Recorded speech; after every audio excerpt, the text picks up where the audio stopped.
సీతక్క గారు ఒక మాట అన్నారు, నా పేరు తీసుకొని, మీరు అప్పుడే డబ్బులు ఇచ్చుంటే బాగుండేదని. ఎస్, నేను ఇచ్చాను. మా గౌరవ కేసీఆర్ గారి ఆదేశాల మేరకు పల్లె ప్రగతి కింద ప్రతి నెల 275 కోట్ల రూపాయలు మేము గ్రామ పంచాయతీలకు ఇచ్చాం. పల్లె ప్రగతి ప్రారంభమైన తర్వాత 3,300 కోట్ల రూపాయలు 3,300 కోట్ల రూపాయలు మేము గ్రామ పంచాయతీలకు ఇచ్చాం. ఒకవేళ మీరు ఆ పద్ధతిని కొనసాగించుంటే నెల 275 కోట్లు ఇచ్చుంటే ఇవాళ ఈ బకాయిలు ఉండేటియే కాదు అనేటువంటి విషయాన్ని మనం చేస్తా ఉన్నా.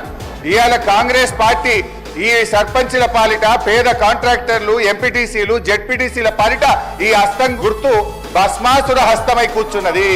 ఇవాళ వాళ్ళ ఉసురు పోసుకుంటున్నారు. సో దయచేసి మంత్రి గారిని నేను స్పష్టంగా అడిగా, సంవత్సర కాలంలో మీరు క్లియర్ చేయలేదు.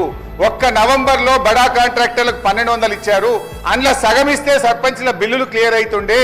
ఎప్పట్లోకి ఇస్తారో స్పష్టంగా చెప్పండి అంటే త్వరలో ఇస్తాం, చూస్తాం, చేస్తామన్నారు.